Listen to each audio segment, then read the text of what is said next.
شادی کی پہلی رات کسی نے میرے شوہر کو زہر دے دیا اور میرا شوہر مر گیا۔ سب نے الزام مجھ پر ڈال دیا اور مجھے جیل بھیج دیا۔ میں حسین تھی، جیل میں میری عزت لٹ گئی۔ جب میں باہر نکلی تو گھر والوں نے بھی نہیں اپنایا۔ میں سڑک پر بیٹھی رو رہی تھی جب ایک فقیر بولا، مجھ سے نکاح کر لو۔ میرے پاس کوئی چارہ نہیں تھا۔ میں شادی کر کے جو ہی اس کے ساتھ گئی تو سیج پر بیٹھی ہی میرے پاؤں تلے سے زمین نکل گئی۔ میں دلہن بنی روس لباس میں ملبوس گاڑی کی طرف جا رہی تھی۔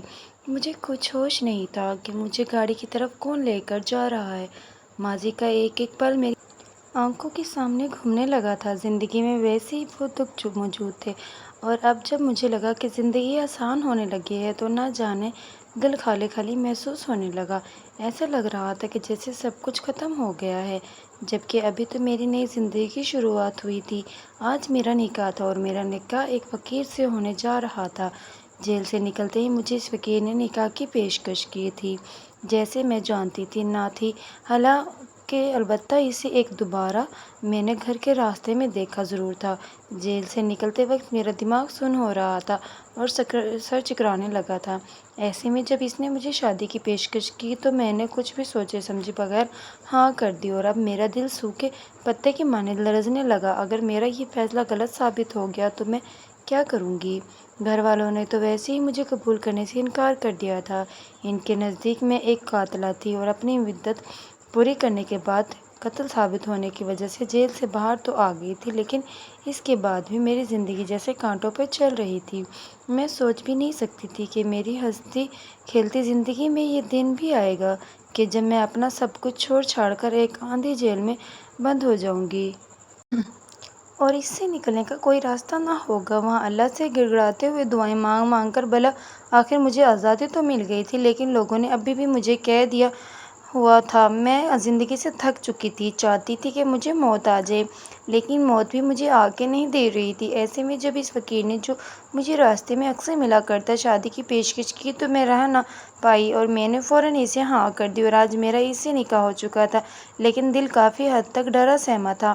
مجھے گاڑی میں بٹھا کر لے جایا جانے لگا تو میں حیران رہ گئی، بھلا فقیر کے پاس گاڑی کیسے آ سکتی ہے؟ اس کے پاس تو گاڑی نہیں ہونی چاہیے۔ اور جس علاقے میں گاڑی جا رہی تھی وہ علاقہ میرا جانا پہچانا تھا۔ ذہن پر بہت زیادہ زور دینے کے باوجود بھی مجھے کچھ سمجھ نہیں آ رہا تھا۔ شاید میری یادداشت بھی جیل میں رہ رہ کر کمزور ہو چکی تھی۔ میں نے ہر فکر سے خود کو آزاد کرنے کی کوشش کی اور سر جھٹک کر گاڑی کی سیٹ سے اپنا سر ٹکال دیا۔ اب کچھ بھی فائدہ نہیں ہے، جو ہوگا دیکھا جائے گا۔ اگر میرے حق میں فقیر بہتر ہوا تو ٹھیک، ورنہ جس طرح زندگی کے دوسرے دکھ میں نے سہ لیے ہیں یہ دکھ بھی سہ لوں گی۔ گاڑی انجان راستوں پر چلتی رہی، یہاں تک کہ ایک جھٹکے سے ایک بڑے گھر کے سامنے رکی تو میں حیران رہ گئی۔ میں نے فوراً اسے گاڑی سے اترنا مناسب سمجھا۔ میرے شوہر میرے ساتھ موجود نہیں تھے۔ انہوں نے مجھے کہا تھا کہ میں تمہیں گھر پر ملوں گا، تم بس دلہن کا لباس پہن کر مولوی صاحب کو اپنا ایجاب و قبول ریکارڈ کروا کر بھیجے گی، گاڑی میں بیٹھ کر آ جانا۔ اور میں نے اسی وقت ان سے کوئی سوال نہیں کیا تھا۔ جیسے ہی میں نے گھر کے اندر قدم رکھا تو میری آنکھیں حیرت سے پھیلتی چلی گئیں۔ میں ٹکر ٹکر وہاں موجود تمام چیزوں کو دیکھنے لگی جو اپنے مہنگے ہونے کا چیخ چیخ کر اعلان کر رہی تھی۔ ہر چیز اپنی جگہ انتہائی اہمیت کی حامل تھی اور کافی حد تک شاہانہ طرز زندگی کی طرف اشارہ کر رہی تھی۔ میرا دل بیٹھا چلا گیا، یعنی کہیں اور اس فقیر نے مجھے کسی امیر زادے کو بیچ تو نہیں دیا؟ میں اتنی بے وقوف کیسے ہو سکتی ہوں؟ میرا دل چاہ رہا تھا میں الٹے قدموں واپس لوٹ جاؤں اور پھر کبھی دوبارہ یہاں نہ آؤں۔ میں ویسے ہی دھوکہ کھا چکی تھی۔ اپنوں نے مجھے چھوڑ دیا تھا، پر اب میرے پاس اور کوئی چارہ نہ تھا۔ میں ہمت کر کے قدم آگے بڑھاتی رہی، یہاں تک کہ مجھے ایک ملازمہ نے آ کر ہاتھ پکڑ کر میرے کمرے تک پہنچا دیا۔ یہ گھر مجھے جانا پہچانا لگ رہا تھا، ایسا لگ رہا تھا کہ جیسے میں یہاں پہلے بھی آ چکی ہوں، یا شاید یہ میرا وہم تھا۔ مجھے کچھ بھی سمجھ نہیں آ رہا تھا۔ میں وہاں بیٹھی کمرے میں اپنے شوہر کا انتظار کرنے لگی۔ تقریباً 2 گھنٹے ایسے ہی گزر گئے تھے۔ اب میرا دل بیٹھا چلا گیا۔ اس سے پہلے کہ میں اٹھ کر باہر نکلتی، کسی کھڑکی کی آواز ہوئی۔ میں سمجھ گئی کہ میرا شوہر اندر داخل ہو رہا ہے۔ لاک گھومنے کی آواز آئی، دروازہ کھلا اور پھر بند ہوا۔ میں نے نگاہیں اٹھا کر دیکھا تو اپنی جگہ پتھر کی ہو گئی۔ میرے سامنے جو شخصیت موجود تھی وہ فقیر تو ہرگز نہیں تھا۔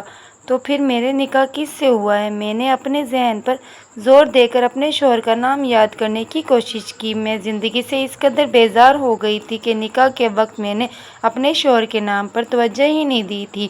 میں تو اس سہارے کی تلاش میں تھی اور بس مجھے وہ سہارا چاہیے، جھونپڑی میں رکھے یا محل میں، مجھے اس سے کیا فرق پڑتا تھا؟ پر اب میری برداشت کی حد ہو گئی تھی۔ میں ایک دم سے اپنی جگہ کھڑی ہو کر سامنے موجود شخصیت کا چہرہ دیکھنے لگی۔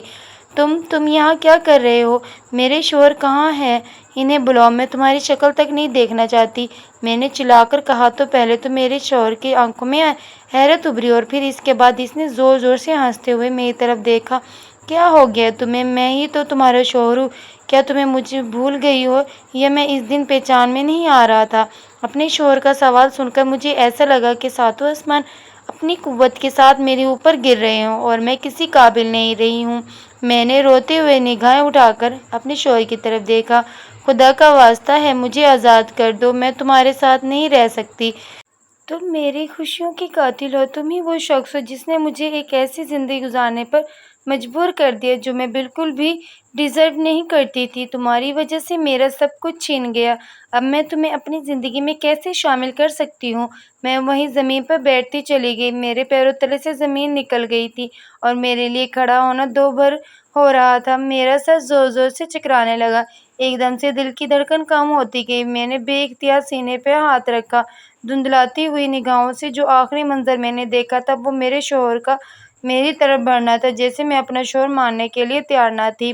اس کے بعد میرا ذہن اندھیرے میں ڈوب چکا تھا اور مجھے کچھ یاد نہیں آ رہا تھا۔ میرا نام بینش ہے اور یہ میری زندگی کی انتہائی تلخ حقیقت ہے جس سے میں آج تک نظر چراتی چلی آئی ہوں، لیکن اب میں تھک چکی ہوں اور چاہتی ہوں کہ سب کچھ ٹھیک ہو جائے، پر مجھے کوئی امید نظر نہیں آتی کہ میری زندگی میں اب سب کچھ پہلے جیسا ہو سکتا ہے۔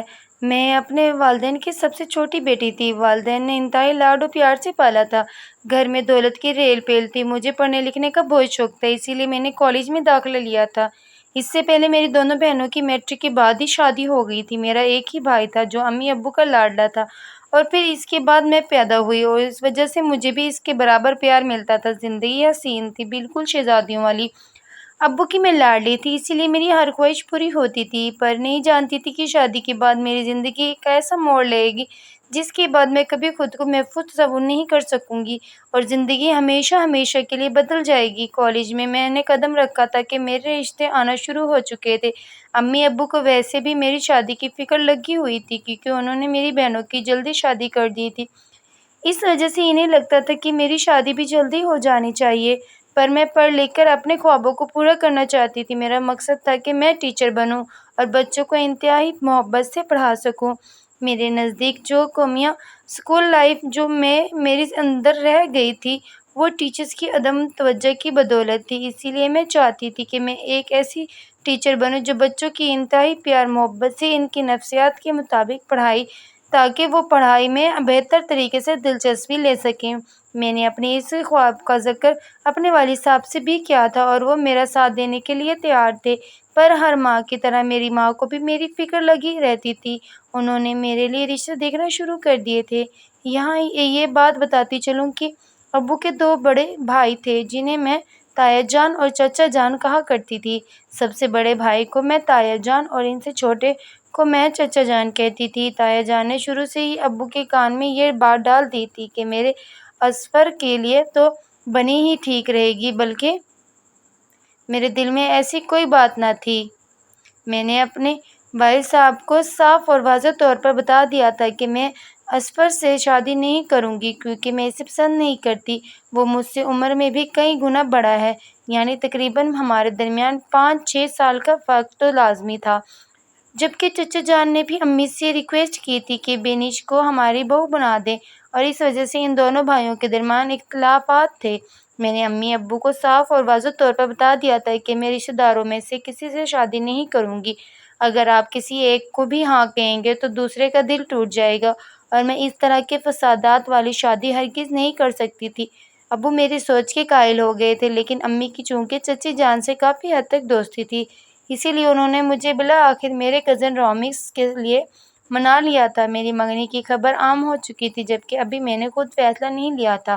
میں نے صرف امی کو ٹالنے کے لیے رامز کا کہا تھا اور ابو امی میرے اس ٹالنے کو ہی میری ہاں سمجھ کر تمام خاندان میں یہ بات پھیلا دی تھی کہ بینش نے رامز کے لیے ہاں کر دی ہے اور اسفر کے لیے منع کر دیا ہے۔ تایا جان کو اس بات کے لیے بہت برا محسوس ہوا تھا اور انہوں نے کچھ کہنے کے بجائے چپ اوڑھ لی تھی۔ ابو کو بھی افسوس ہوا تھا، انہیں امی کی جلد بازی پر غصہ آیا تھا اور اس بات کا انہوں نے صدمہ لیا تھا کہ ان کا بڑا بھائی ان سے ناراض ہے۔ وہ امی سے کہا کرتے کہ بیٹی کو ایسی جگہ نہیں جھونکنا چاہیے جہاں پہلے سے ہی باتوں پر مزید اختلافات بڑھ جائیں، اور پر امی کو داماد کے روپ میں رامز کے علاوہ اور کوئی بھاتا ہی نہیں تھا۔ رامز اپنے گھر کا سب سے بڑا بیٹا تھا اور اکلوتا تھا جو اچھی خاصی جاب کرتا تھا، مہینے کے تقریباً 60,000 تو آرام سے کما لیتا تھا۔ اس پر گھر کے کوئی زیادہ اخراجات بھی نہیں تھے۔ میری زندگی عیش و آرام میں گزرنے والی تھی۔ اختلافات بڑھنے لگے تو میں نے امی سے کہا کہ جلد میری شادی کا اعلان کر دے تاکہ تمام لوگوں کے منہ بند ہو جائیں۔ امی نے منگنی کا تو وہ باقاعدہ طور پر اعلان کر دیا تھا، اسی لیے اب دوبارہ توڑنا میرے بس کی بات نہیں تھی۔ اپنی ذات کو یوں موزوں بنتے ہوئے دیکھنا میرے لیے بہت تکلیف دہ تھا، اسی لیے میں نے امی سے کہہ دیا کہ آپ رامز اور میری شادی کی تاریخ طے کر دیں۔ میں نے خود اپنے منہ سے یہ بات کہی تھی۔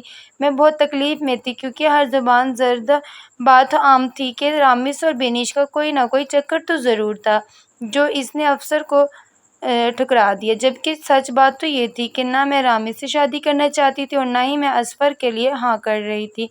پر امی کی ضد نے مجھے یہ دن دکھایا تھا۔ میں بالکل خاموش ہو کر رہ گئی تھی۔ ابو نے چہچہائی ہوئی بلبل کی خاموشی کو اچھی طرح محسوس کر لیا تھا۔ یہاں یہ بات بتاتی چلوں کہ مجھ سے پہلے میرے بھائی کی شادی ہو چکی تھی اور بھائی کی بیوی اسفر کی چھوٹی بہن تھی۔ اس وجہ سے بھی ہمارے گھر میں اختلافات بڑھ گئے تھے، پر بھابھی نے کھلے دل سے قبول کر لیا تھا کہ جو اس کی مرضی ہوگی وہی میری مرضی ہوگی۔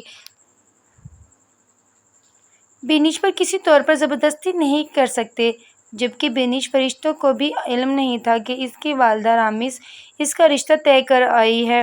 اب میرے پاس شادی کے علاوہ اور کوئی چارہ نہیں تھا، اسی لیے میں نے فسادات سے بچنے کے لیے امی کو واضح طور پر پیغام دیا تھا کہ اب میری جلد از جلد شادی کر دیں۔ امی نے ایسا ہی کیا اور پورے خاندان میں یہ بات مشہور ہوگی کہ جلد بینش اور رامز کی شادی ہونے والی ہے۔ مجھے اپنے خوابوں کے ٹوٹنے کا بے حد افسوس تھا۔ رامز مجھ سے محبت کرتا تھا اور بات کا اندازہ مجھے میری مائیوں والے دن ہوا جب وہ چپکے سے مجھ سے ملنے آیا اور میں اپنے کمرے میں مائیوں کی دلہن بنی اداس بیٹھی اپنے خوبصورت دنوں کو یاد کر رہی تھی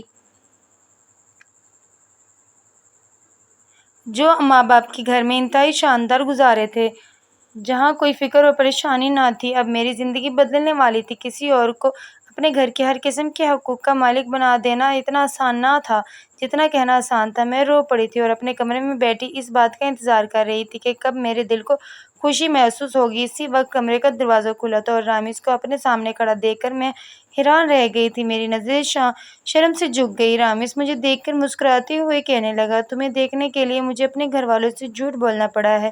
میں تم سے بہت محبت کرتا ہوں، جانتا ہوں کہ تمہارے بارے میں بہت سی باتیں مشہور ہو گئی ہیں، لیکن تمہیں حاصل کرنے کے لیے مجھے یہ سب کچھ گنوارا ہے۔ تم اداس مت ہونا، تمہارا شوہر ہمیشہ تمہارے ساتھ ہے۔ اس طرح کی یقین دہانی نے میرے اندر جیسے خوشی کی کلی کھلا دی تھی اور میں خوشی سے جھوم اٹھی تھی۔ وہ چند گھنٹے وہاں بیٹھا مجھ سے باتیں کرتا رہا اور اس دوران مجھے اندازہ ہوا کہ وہ واقعی میں ہیرے جیسا شخص ہے جسے کھو کر میں بہت بڑی غلطی کرنے والی تھی۔ اس دن پہلی بار مجھے اپنی والدہ پر بہت پیار آیا جنہوں نے میرے لیے واقعی میں ہیرا چنا تھا اور مجھے زندگی کی تمام خوشیاں دینے کی بھرپور کوشش کی تھی۔ 2 دن گزر چکے تھے، میرے ہاتھوں میں مہندی لگ چکی تھی اور میں نے انتہائی پیار محبت سے رامز کا نام لکھوایا تھا۔ ابو نے مجھے پہلی بار مسکراتے دیکھا تو ان کے دل میں بھی جیسے ٹھنڈ پڑ گئی اور انہوں نے مجھے اپنے پاس بلا کر کہا کہ بیٹا، کبھی بھی یہ مت سوچنا کہ تم اکیلی ہو، تم ہمیشہ تمہارے ساتھ ہیں۔ اگر کبھی شادی کے بعد کوئی مسئلہ ہو تو ہم سے کبھی نہ چھپانا بلکہ ہمیں اسی وقت بتا دینا، ہم تمہارا مسئلہ حل کرنے کے لیے ہمیشہ پیش رہیں گے۔ ویسے تو میری دعا ہے کہ ایسا کوئی مسئلہ پیش نہ آئے کہ اور تم اپنی زندگی میں خوش رہو۔ ابو نے مجھے دعا بھی دی تھی اور نصیحت بھی کی تھی۔ بالآخر وہ دن آ پہنچا جب میں دلہن بن کر رامز کے گھر ہمیشہ ہمیشہ کے لیے تشریف لے جانے والی تھی۔ میں دلہن کے لباس میں موجود برائڈل روم میں بیٹھی اپنے بارات آنے کا انتظار کرنے لگی۔ وہاں بیٹھ بیٹھ کر میری کمر درد ہو چکی تھی، لیکن خوشی اس قدر زیادہ تھی کہ درد کا احساس جاتا رہا۔ اسی دوران بچوں کی چیخنے چلانے کی آوازیں اور پھر پٹاخوں کی آواز آئی۔ تب میں سمجھ گئی کہ بارات آ چکی ہے۔ ڈھول کی تھاپ میں بارات کا استقبال کیا جانے لگا۔ برائڈل روم میں موجود کھڑکی سے مجھے باہر کا تمام منظر دکھائی دے رہا تھا۔ میں نے رامز کے چہرے پر پہلی بار اتنی زیادہ خوشی دیکھی تھی۔ وہ بار بار ہنس رہا تھا، مسکرا رہا تھا۔ تبھی میں نے ایک حیرت انگیز منظر دیکھا تھا۔ اپنے منہ پر دوپٹہ اوڑھے ایک لڑکی آگے بڑھی تھی اور اس نے میرے شوہر کو دودھ کا گلاس دودھ پلائی کے لیے پیش کیا تھا۔ انہوں نے بارات کے ساتھ رقص کرتے ہوئے باتوں ہی باتوں میں دودھ کا پورا گلاس پی کر اسی لڑکی کو واپس کیا اور وہ لڑکی حال میں آنے کے بجائے کہیں غائب ہو گئی۔ میں نے یہ منظر اپنی آنکھوں سے دیکھا تھا۔ مجھے بہت عجیب سا لگا تھا اور میں نے سر جھٹک کر اپنی خوشیوں کی طرف اپنی توجہ مرکوز کر دی، لیکن مجھے کیا پتہ تھا کہ وہی لڑکی میری خوشیوں کی قاتل ہوگی۔ میرے شوہر اچانک رقص کرتے کرتے رک گئے۔ انہیں گرمی سی محسوس ہونے لگی۔ انہوں نے اپنی شیروانی کے بٹن کھول دیے۔ ان کی طبیعت خراب ہونے لگی تھی۔ انہیں حال میں لایا گیا، میرے سامنے پنکھے میں بٹھایا گیا۔ طبیعت بے حال ہوئی تو فوراً سے نکاح کر دیا گیا اور رخصتی کا شور مچ اٹھا۔ تبھی امی یہ دودھ لے کر آئیں تو وہ حیران ہوا۔ آنٹی، یہ دودھ تو مجھے پہلے بھی کسی نے دیا تھا، کیا آپ نے نہیں بھجوایا تھا؟ امی نے پھٹی پھٹی نگاہوں سے میری طرف دیکھا۔ نہیں بیٹا، میں نے نہیں بھجوایا تھا، یہ تمہاری زوجہ نے بھجوایا ہوگا۔ کیا پتہ اسے اپنے شوق ہو اپنے شوہر کا اس طرح استقبال کرنے کا۔ میری ایک کزن نے چٹکالیاں چھوڑا تو میں خوفزدہ نگاہوں سے اپنے شوہر کی طرف دیکھنے لگی۔ وہ منظر اس وقت بھی مجھے عجیب لگا تھا اور اب دوبارہ سے یوں اس بات کا تذکرہ نہ میری چھوٹی عیس مجھے کسی انہونی کا احساس دلانے لگی تو میں حیران رہ گئی، دل گھبرانے لگا۔ میرے شوہر کی طبیعت کے پیش نظر شادی کی تمام رسومات کو کینسل کر کے جلد از جلد میری رخصتی کا اعلان کر دیا گیا اور میں روتے ہوئے اپنے ماں باپ کی دعاؤں کے سائے میں اپنے کمرے میں آ گئی۔ میرے شوہر جیسے ہی کمرے میں قدم رکھ کر میرے پاس آئے تو انہیں خون کی ایک بہت بڑی الٹی آئی اور میں اپنی جگہ ساکت رہ گئی۔ انہوں نے میرے ہاتھوں میں دم توڑ دیا۔ وہ میری طرف دیکھ بھی نہ سکے، نہ مسکرا سکے۔ وہ ہمیشہ ہمیشہ کے لیے آنکھیں بند کر کے اس دنیا سے رخصت ہو گئے۔ میں پھٹی پھٹی نگاہوں سے یہ منظر دیکھتی رہی اور پھر اس کے بعد میں نے اونچا اونچا رونا شروع کر دیا۔ میں نے انہیں وہیں پلنگ پر لٹایا اپنا خون آلودہ ہاتھوں کو دیکھا۔ میرا پورا عروسی لباس خون آلودہ ہو چکا تھا۔ میں بھاگ کر باہر آئی تو تمام گھر والے مجھے دیکھ کر حیران تھے۔ کیا ہوا؟ کیا ہوا میرے بیٹے کو؟ تم رو کیوں رہی ہو؟ میں نے اندر اشارہ کیا تو وہ لوگ بھاگ کر وہاں آئے اور پھر دوسرے ہی لمحے چچی جان نے مڑ کر مجھے ایک زوردار تھپڑ رسید کیا۔ نامراد، تیرے آنے سے میرا بیٹا چلا گیا، ضرور تیری کارستانی ہوگی۔ مجھے تو پہلے ہی پتہ تھا کہ تو اصفر سے شادی کرنا چاہتی ہے، لیکن میرا ہی دماغ خراب ہو گیا تھا جو میں نے تجھے اپنی بہو کے روپ میں دیکھنا چاہا۔ مجھے کیا پتہ تھا کہ تو ڈائن ہے، قاتلہ ہے، تو نے میرے بیٹے کو قتل کر دیا۔ تیرے ہاتھ خون سے رنگے ہوئے ہیں۔ چچی جان سینے پر ہاتھ مار کر زور زور سے رو رہی تھی اور میں حیرانی سے یہ منظر دیکھ رہی تھی۔ میرا دماغ جیسے سن سا ہو گیا۔ میں نے کچھ بھی نہیں کیا ہے۔ میں نے روتے ہوئے بلند آواز سے اپنی گواہی دینا چاہی۔ میں بے گناہ تھی، میں تو رامز سے محبت کرنے لگی تھی، بھلا میں اسے کیوں قتل کرتی؟ چچی جان نے بھی آگے بڑھ کر مجھ پر تھپڑوں کی برسات کر دی تھی۔ اگر تجھے میرا بیٹا پسند نہیں تھا تو اسی وقت منع کر دیتی۔ اصفر کے لیے تو نے میرے بیٹے کو مار دیا، میں تجھے نہیں چھوڑوں گی۔ انہوں نے اسی وقت پولیس کو فون کر کے بلا لیا تھا اور پولیس نے مجھے گرفتار کر لیا۔ میں اپنی صفائی دیتی رہی لیکن کسی نے میری ایک نہ سنی اور یہ سب نے مجھے قاتل قرار دے دیا۔ میں جیل میں آ چکی تھی، دلہن کے لباس میں جیل میں موجود تھی۔ کسی نے مجھے لباس تبدیل کرنے کا وقت بھی نہ دیا۔ میں روتی رہی، چلاتی رہی۔ مجھ پر قتل کا مقدمہ درج ہو چکا تھا۔ میں گھر والوں نے بھی مجھ سے آنکھیں پھیر لی کیونکہ انہیں بھی لگتا تھا کہ شاید میں نے یہ قدم اٹھایا ہے۔ میں نے رو رو کر ان کے سامنے ہاتھ جوڑے، انہیں اپنے بے گناہی کا یقین دلانا چاہا، لیکن سب نے آنکھیں پھیر لی تھیں۔ ابو یہ صدمہ برداشت نہ کر سکے تھے اور اس دنیا سے رخصت ہو گئے۔ امی بیوہ ہو چکی تھی، بھائی نے بھی مجھ سے تعلق توڑ دیا تھا، جیسے میرا گھرانہ تو مکمل طور پر برباد ہو گیا تھا۔ میں خود برباد ہو گئی تھی، شادی کی پہلی رات ہی بیوہ ہو چکی تھی، لیکن کسی کو میرا درد نظر نہیں آ رہا تھا۔ چچی جان کو صرف اپنا درد عزیز تھا۔ ان کا جوان بیٹا گیا تھا۔ مجھے معلوم ہے کہ یہ درد بہت برا ہوتا ہے۔ جوان موت انسان کو وقت سے پہلے بوڑھا کر دیتی ہے، پر اس میں میرا کیا قصور تھا؟ مجھے بھی تو دکھ پہنچا تھا، میرا بھی تو شوہر دنیا سے رخصت ہوا تھا، لیکن ان تمام لوگوں نے مل کر مجھ پر الزام تراشی شروع کر دی اور مجھے جیل تک میں بند کروا دیا۔ ان کے نزدیک ان سب پیچھے میں اور اصفر ملے ہوئے تھے۔ مجھے شادی میں اصفر کہیں نظر نہیں آیا تھا، نہ اس نے مجھے بچانے کی کوشش کی تھی۔ مجھے حیرت ہوئی تھی کہ یہ سب کچھ کیا ہو رہا ہے۔ میں وہیں جیل میں بیٹھی اپنی بے گناہی کا انتظار کر رہی تھی کہ کب میں بے گناہ ثابت ہوں گی اور کب اللہ پاک مجھے یہاں اس جیل کے اندھیری کوٹری سے نکالے گا، زندگی یوں رخ بدلے گی۔ میں نے کبھی نہیں سوچا تھا۔ میری رو کر ہر روز رات کو اللہ سے یہی دعا کرتی کہ یا اللہ میری بے گناہی ثابت ہو جائے اور میں یہاں سے چھوٹ کر نکل جاؤں۔ نہ جانے کس کی بددعا لگ گئی تھی، مجھے شاید اصفر کی بددعا لگ گئی تھی۔ مجھے آج تک یہ معلوم ہی نہیں ہو سکا کہ میرے شوہر کا قاتل کون تھا۔ پر حیرت انگیز طور پر یہ بات ہوئی کہ مجھے جیل میں خط ملا شروع ہو گئے تھے، جس میں اس بات کا اعتراف کیا جاتا تھا کہ میں نے تمہارے شوہر کو مارا ہے، مجھے معاف کر دینا۔ مجھے اس بات کا بہت افسوس ہے، پر اس سے کہیں زیادہ افسوس مجھے اس بات کا ہے کہ تم میری وجہ سے جیل کی سلاخوں کے پیچھے ہو۔ لکھنے والا اس میں اپنی جنس ظاہر نہ کرتا تھا، بس اپنی باتیں لکھی ہوتی، جس سے گمان ہوتا کہ آیا یہ لڑکے کا خط بھی ہو سکتا ہے اور لڑکی کا بھی۔ میں نے عدالت میں ثبوت کے طور پر وہ خط جمع کروانے کی کوشش کی تھی، لیکن جیل میں شاید تمام لوگ رشوت کھا کر بیٹھے ہوئے تھے۔ انہوں نے میرا خط اعلیٰ عدالت تک پہنچنے سے پہلے ہی برباد کر دیا تھا۔ اب تو جیل میں وہ خط ملنا بھی بند ہو چکے تھے۔ میں تقریباً 2 سال تک جیل کی سلاخوں کے پیچھے رہی تھی۔ جیلر ایک انتہائی بدکردار شخص تھا۔ وہاں موجود جیل کی ہر عورت کو اس نے برباد کرنے کی کوشش کی تھی۔ مجھے نہیں معلوم تھا کہ میری باری بھی جلد آنے والی ہے اور وہ مجھے پورا برباد کر کے چھوڑے گا۔ افسوس اس وقت ہوا جب رات کی آخری پہر میں نے جیلر کو اپنی اندھیری کوٹری میں پایا تھا اور پھر اس کے بعد اس نے میری عزت پر حملہ کر دیا تھا۔ میں چلائی تھی، چیخی تھی، پر وہاں میری مدد کے لیے کوئی بھی نہیں آیا تھا۔ اس نے میری عزت کو تار تار کر دیا تھا۔ محض 25 سال کی عمر میں نے اپنی زندگی کے انتہائی برے دنوں کا سامنا کر لیا تھا۔ اس دن میں شدت سے روئی تھی اور گڑ گڑا کر اللہ سے دعا مانگی تھی کہ یا اللہ اب میری صبر کی حد مکمل ہو چکی ہے، میرے صبر کا پیمانہ لرز ہو گیا ہے، میرے صبر کا جام جھلک گیا ہے، میں اب مزید یہاں نہیں رہنا چاہتی۔ یا اللہ کوئی تو راستہ نکال، میں یہاں سے جانا چاہتی ہوں، مجھے یہاں سے باعزت بری کر دے۔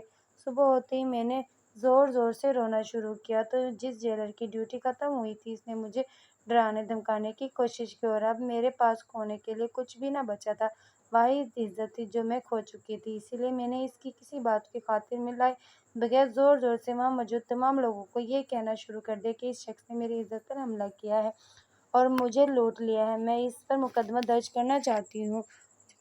خوش قسمتی یہ تھی کہ وہاں موجود کانسٹیبل رحم دل تھا اور اس نے میری بات اعلیٰ حکام تک پہنچا دی تھی، پر میں نہیں جانتی تھی کہ میری آواز صرف جیل کے حدود تک محدود نہیں رہی بلکہ اس کے بعد گشت دور دور تک سنائی دے گئی ہے۔ میں رو پڑی تھی۔ یہ خبر ٹیلی ویژن پر ایک پٹی کی صورت میں چل پڑی تھی کہ جیل میں موجود قتل کے ملازمہ پر جیلر کی طرف سے حملہ، جیل میں موجود ملازمہ کی عزت جیلر نے لوٹ لی ہے۔ مجھے باقاعدہ طور پر وہاں کمرے میں بلا کر یہ خبر سنائی گئی تھی۔ میں نے اپنے سر جھکا لیا تھا، یہی سچ تھا، اب میرے پاس کھونے کے لیے کچھ نہیں بچا تھا، عزت تو چلی گئی تھی۔ اب اگر یہ عزت دوبارہ اچھل جاتی تو اس میں کیا ہی برا تھا، میں کسی حال میں بھی اس جیلر کو نہیں چھوڑ سکتی تھی جس نے مجھ سے پہلے بھی نہ جانے کتنی عورتوں کے ساتھ غلط سلوک کیا تھا۔ میں رو رو کر تھک چکی تھی۔ میڈیا کے لوگ آ کر مجھ سے بیان لے رہے تھے۔ جب میں نے ہاتھ جوڑ کر وہاں لوگوں سے کہا تھا کہ میرے کیس میں دوبارہ سے نظر ثانی کی جائے، میں نے اپنے شوہر کو نہیں مارا، یہ بات جنگل کی آگ کی طرح پورے میڈیا میں پھیل گئی۔ پہلے نئے سرے سے میرے کیس کو دیکھا جانے لگا، میری شادی کی ویڈیو کو دیکھا گیا جس میں واضح طور پر پتہ چل گیا کہ میرے شوہر کو زہر دے کر مارا گیا تھا اور وہ عورت جو منہ پر دوپٹہ باندھ کر میرے شوہر کو دودھ کا گلاس دے گئی تھی دراصل اس دودھ میں ہی زہر موجود تھا۔ میں باعزت بری ہو گئی تھی، لیکن جو خبر اس خبر سے پہلے چل چکی تھی کہ جیلر نے میری عزت لوٹ لی ہے، میرے گھر والوں نے مجھ سے لاتعلقی کا اعلان کر دیا تھا۔ امی بھائی کے رحم و کرم پر تھی، کیسے مجھے اپنے گھر میں قبول کرتی۔ مجھے لگا تھا کہ میری زندگی آسان ہو گئی ہے، لوگ مجھ سے معافی مانگیں گے، مجھ سے ہمدردی کریں گے اور مجھے ایک بار پھر سے اپنے گھر میں پناہ مل جائے گی، لیکن میں بے حد غلط تھی۔ جو کچھ میں نے سوچا تھا سب کچھ اس کے برعکس ہوا تھا۔ چچی چچا نے مجھ سے معافی تو کیا ہی مانگنی تھی، انہوں نے تو ابھی تک مجھے ہی قاتل قرار دیا تھا۔ انہوں نے مجھے صاف طور پر کہہ دیا تھا کہ چاہے تم باعزت بری ہو چکی ہو، تمہارا کیس کھل چکا ہے، لیکن ہمارے بیٹے کی موت کی ذمہ دار تم ہی ہو۔ تم اس کی زندگی میں آئی، تم ہی نے اسے اس دنیا سے رخصت کر دیا، ہم تمہیں قیامت تک معاف نہیں کریں گے۔ میں رو پڑی تھی۔ اب میں ان کے سامنے کوئی وضاحت نہیں دینا چاہتی تھی کہ ہر وضاحت بیکار ہو چکی تھی۔ جسے نہ سمجھنا تھا وہ سمجھ کر بھی نہ سمجھ رہے تھے، اس میں بھی بھلا کیا ہی کر سکتی تھی۔ میں انتہائی لٹے پٹے انداز میں اپنے گھر کی طرف گئی تو امی نے مجھے صاف اور واضح طور پر بتا دیا کہ اب تمہاری اس گھر میں کوئی جگہ نہیں ہے۔ اگر تم باعزت بری ہو کر آ جاتی تو ہم تمہیں اپنے گھر میں رکھ لیتے، لیکن تمہاری عزت لوٹے جانے کے ہر طرف چرچے موجود ہیں۔ ہم تمہیں دوبارہ قبول نہیں کر سکتے۔ ہم ایسی لڑکی کو کیسے دوبارہ اپنی زندگی میں شامل کر لیں جس کی عزت کے لٹ جانے کی خبر چاروں جانب پھیل چکی ہے۔ ایسے میں تم خود ہی بتاؤ ہم کیسے تمہیں اپنے گھر میں رکھیں؟ ہر کوئی ہمیں یہی باتیں سنائے گا کہ تمہاری بیٹی تو وہی ہے نا جس کی عزت جیل نے لوٹ لی تھی۔ یہ کہہ کر امی رو پڑی تھی اور میں سمجھ گئی تھی کہ امی کے الفاظ نہیں ہیں بلکہ بھائی کے الفاظ ہیں جو امی نے ازبر کیے ہوئے ہیں، ورنہ میں اچھی طرح جانتی تھی کہ وہ مجھ سے بے حد محبت کرتی ہے اور مجھے یوں نہیں چھوڑ سکتی۔ لیکن امی کو بھی اپنی 2 وقت کی روٹی کے لالے پڑ چکے تھے اور میں نے انہیں اس بات کے لیے معاف کر دیا تھا۔ میں نے سوچ لیا تھا کہ میں اپنی زندگی میں خود آگے بڑھوں گی اور یہ فیصلہ کر لوں گی کہ مجھے اب ان تمام لوگوں کو بلا کر اپنی زندگی نئے سرے سے چلانی پڑے گی۔ پر اس وقت میرے پاس ایک پھوٹی کوڑی بھی موجود نہیں تھی۔ تعلیم بھی میں نے کچھ خاص حاصل نہیں کی تھی کیونکہ شادی کا شور مچ اٹھا تھا۔ پر اب میں کیا کرتی؟ اسی کشمکش میں میں وہاں سڑک پر بیٹھی اپنی قسمت پر رو رہی تھی کہ میرے برابر میں ایک فقیر آ کر بیٹھ گیا اور مجھے دیکھ کر مسکرانے لگا۔ اس کی مسکراہٹ دیکھ کر مجھے ایسے محسوس ہوا کہ ایک بار پھر سے میں اپنی عزت کھونے والی ہوں۔ میں نے فقیر سے دور جانا مناسب سمجھا تو وہ میرے پیچھے پیچھے آ گیا اور مجھے کہا، بینش میں اچھی طرح جانتا ہوں کہ تم کس کرب سے گزر رہی ہو۔ جس کرب سے تم گزر رہی ہو میں تمہارے اس درد کو ختم کرنا چاہتا ہوں۔ چاہتا ہوں کہ سب کچھ ٹھیک ہو جائے، پہلے کی طرح ہو جائے۔ کیا تم مجھ سے شادی کرنا چاہتی ہو؟ فقیر کی زبانی یہ الفاظ سن کر میں پتھر ہو گئی۔ اس وقت مجھے کچھ سمجھ نہ آیا۔ میں کسی سہارے کی تلاش میں تھی، مجھے چھت کی ضرورت تھی، 2 وقت کی روٹی کے لیے میں ترس رہی تھی۔ جیل سے چھوٹے 2 دن ہو چکے تھے اور میں نے ڈھنگ کا کھانا بھی نہ کھایا تھا۔ فقیر نے مجھے کھانا دیا تھا، میں نے وہ کھانا حلق میں آنسوؤں کے گولے کے درمیان اتارا تھا اور تب میں نے اس فقیر کو دیکھ کر فوراً سے ہاں کر دی تھی، میں تم سے شادی کرنے کے لیے تیار ہوں۔ میری یہ بات سن کر اس فقیر نے محبت سے میری طرف دیکھا تھا۔ ٹھیک ہے، پھر کل میں تمہیں اپنے ساتھ بھی آ کر اپنے گھر لے جاؤں گا، فی الحال تم اس جھونپڑی میں گزارا کرو۔ وہ مجھے ایک جھونپڑی میں لے آیا تھا۔ کل تمہیں شادی کا جوڑا بھی دے دیا جائے گا اور پھر میں تمہیں اپنے گھر لے جاؤں گا۔ تمہیں کوئی اعتراض تو نہیں ہے نا؟ تم ایک بار پھر سے سوچ لو۔ فقیر کی میلی کچیلی داڑھی اور اس کا میلا بدن دیکھ کر مجھے لگا تھا کہ میں نے غلط فیصلہ کیا ہے، پر میں اپنے سر پر کھلے آسمان کو کب تک موجود رکھنے دیتی؟ اسی لیے میں نے فیصلہ کر لیا کہ میں اس فقیر سے شادی کر کے رہوں گی، چاہے کچھ بھی ہو جائے۔ مجھے کسی سیڑھی کی تلاش تھی، اگر وہ غریب تھا تو غریب ہی صحیح، میں اس کے ساتھ بھیک مانگ کر گزارا کر لوں گی۔ زندگی میں کبھی نہیں سوچا تھا کہ شہزادیوں کی طرح زندگی گزارنے کے بعد اپنی زندگی میں مجھے بھیک بھی مانگنی پڑے گی اور زندگی میں اس قدر بدترین ہو جائے گی۔ جیل سے جان چھوٹی تھی، اس بات کے لیے ہی میں نے اللہ کا شکر ادا کیا تھا، اب آگے کی زندگی بھی آسان ہو جائے گی۔ میں نے خود کو خود ہی تسلی دی تھی۔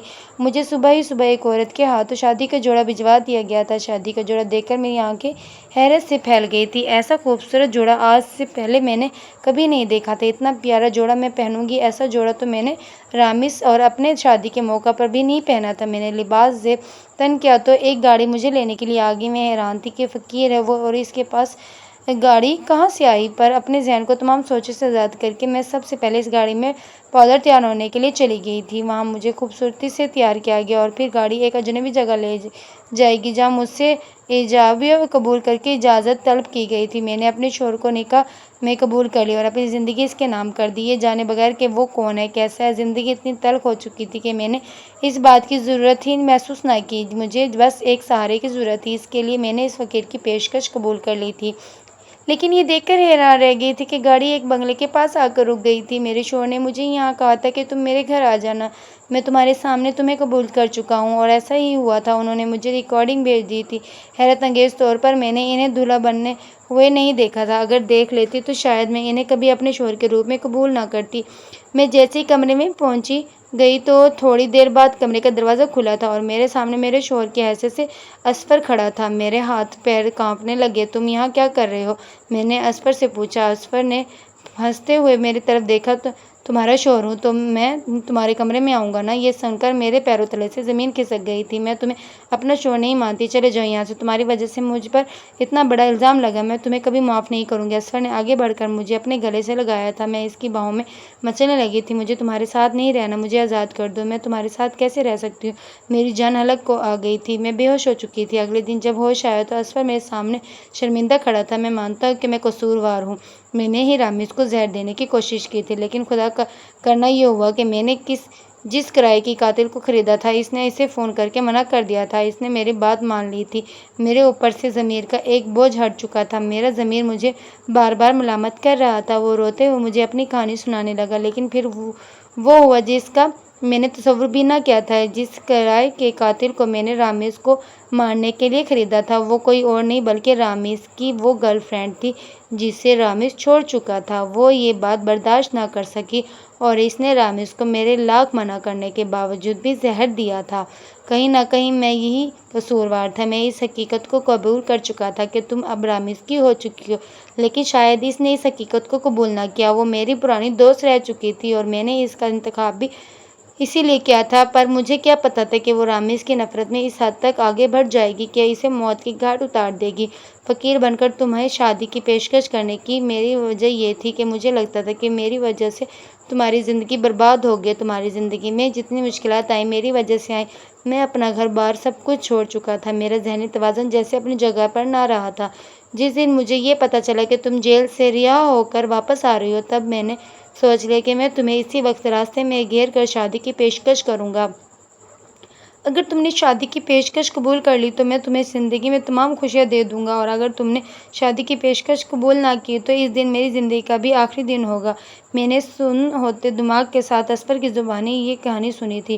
میں ہچکیوں سے رو رہی تھی۔ وہ میرے پاس کھڑا میرے آنسو پونچھ رہا تھا۔ اگر گھر والوں کو پتا چلے گا تو وہ کیا سوچیں گے کہ واقعی میں ان کی قاتلہ ہوں۔ تم اگر سچ میں مجھ سے محبت کرتے ہو تو یہ مقدمہ ہمیشہ کے لیے مجھ پر سے ختم کر دو اور رامز کے قاتل کو گرفتار کرواؤ، تبھی میرے دل کو سکون پہنچے گا۔ اصفر نے مجھ سے وعدہ کیا تھا اور اگلے ہی دن وہ اپنی گواہی لے کر تھانے پہنچ چکا تھا۔ تھانے والوں میں اس کی گواہی پر رامز کی گرل فرینڈ کو گرفتار کر لیا گیا تھا، اور یوں میری زندگی کے وہ انتہائی مشکل دن جو میں نے کاٹے تھے اصفر کی صورت ختم ہوئے تھے۔ اب میں اس کے ساتھ خوش و خرم زندگی گزار رہی ہوں۔ ماضی کو بھول کر ہم نے وہ شہر تک چھوڑ دیا تھا جہاں ہمارے رشتہ دار رہتے تھے تاکہ ہم دونوں کی زندگی میں کوئی مشکل دوبارہ نہ آئے۔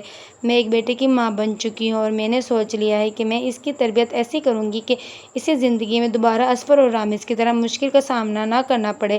میں اسے عورت کی عزت کرنا سکھاؤں گی اور اسے یہ سکھاؤں گی کہ عورت کا ایک بار منع کرنے کا مطلب منع کرنا ہوتا ہے۔ اس پر وہ کسی کا قتل نہیں کر سکتا۔ اصفر بھی مجھے دیکھ کر جیتے تھے اور میری دنیا اصفر بن سکتے تھے۔ انہوں نے ہی میری زندگی میں مشکل کھڑی کی تھی، انہوں نے ہی میری زندگی میں دوبارہ آسانی پیدا کی تھی۔ اس بات کے لیے میں ان کی جتنی شکر گزاری کرتی کم تھا۔ ہم دونوں نے تمام اختلافات اور ماضی کے تمام تلخیوں کو بھلا کر اپنی زندگی کا آغاز کر دیا تھا، اور اب ہم دو بچوں کے والدین بن چکے تھے۔ ہم نے اپنی بچوں کو ہر قسم کی بہترین تربیت فراہم کی تھی اور یہ ثابت کر دیا تھا کہ زندگی میں اگر مشکلات آتی ہیں تو پھر اللہ پاک آسانیاں بھی پیدا کرتا ہے، اور میری زندگی تو اس بات کی سب سے بڑی مثال تھی۔